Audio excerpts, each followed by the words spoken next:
Hey parents, I'm Brian and welcome to the Dad Life.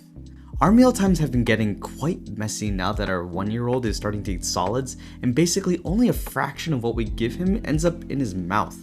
The rest of it ends up in his bib, on the floor, or on his back of all places. Also, because our existing high chair has longer legs, it doesn't fit nicely near our dining table, so we have to kind of put it further away from us, and our little one doesn't like being far away from us in general, so we're trying to look for something different. We decided to try this new Hook-On Chair from Lalo because we're big fans of Lalo, and we wanted to find a way to bring our kid closer to us during meal times. And again, this video is not sponsored or anything like that. Now, we've never had one of these Hook-On chairs before, but I also know that this isn't the first of its kind by any means. But we appreciate the quality of Lalo products in general, and we've had bad experiences with cheaper knockoffs, and so we're willing to save up for better quality products in most cases. We decided to go with the sage green color because we knew that white would get really dirty really fast, and we wanted something that would still look nice in the space. Getting this setup was pretty straightforward. I had to reference the manual once to see how it went together, but in general it's super easy to figure out. It's one of the only Hook-On chairs that has a footrest that you can attach to the chair, which is also a nice addition. It comes with this silicone tray that attaches to the arms of the chair and lays relatively flat on the table.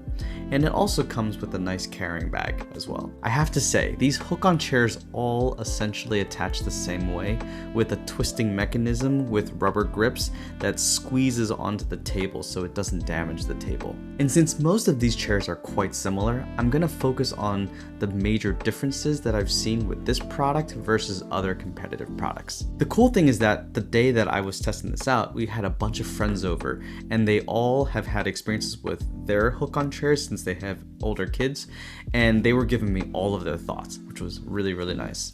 First, the material quality of this one feels more high-end and premium than other brands. And the color selections are also really nice with this slightly pastel or muted color palette, which is obviously something that will come down to your personal preference, but I like it for whatever that's worth. The second big difference is the snap-on footrest, which is unique.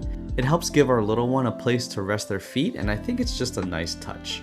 The height of the footrest is adjustable using the buttons along the vertical straps, so you can lower or raise the footrest depending on your child's height.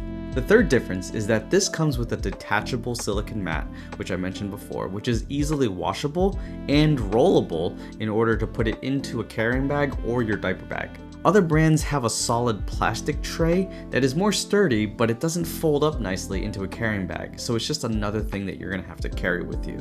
The fourth difference is that my friends mentioned that some of their Hook-On chairs were not easily washable or cleanable. And after one use, my kid was eating some sauced up noodles and it got everywhere. I was able to unhook the fabric covering, remove the inner board where the seat is, and remove the aluminum handlebar, and then just threw the whole thing into the laundry. I was skeptical at first that all of the stains would come out, but I didn't have to pre-wash or do anything special before putting it in, and when it was done, it came out exactly the way it came out of the box the first time I unboxed it. So I was pretty impressed by how washable this was. The fifth and last main difference that I could find is that the carrying bag has a carrying strap so that you can hang this over your shoulder or on a hook. Now, this isn't rocket science, but my friends were saying that the carrying bags for their chairs that they had only had a drawstring to close up the bag, but there was no strap to actually carry it, so it wasn't very easy to take with you. So this is pretty minor, but every little bit helps. So that's all great, right? But what are some of the downsides?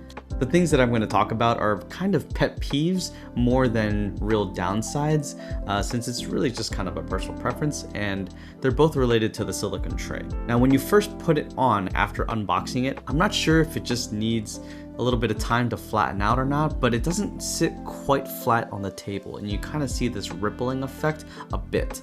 And as a product designer, I know that it's really hard to control the tolerances on a part like this, where you are essentially creating a rubber mat.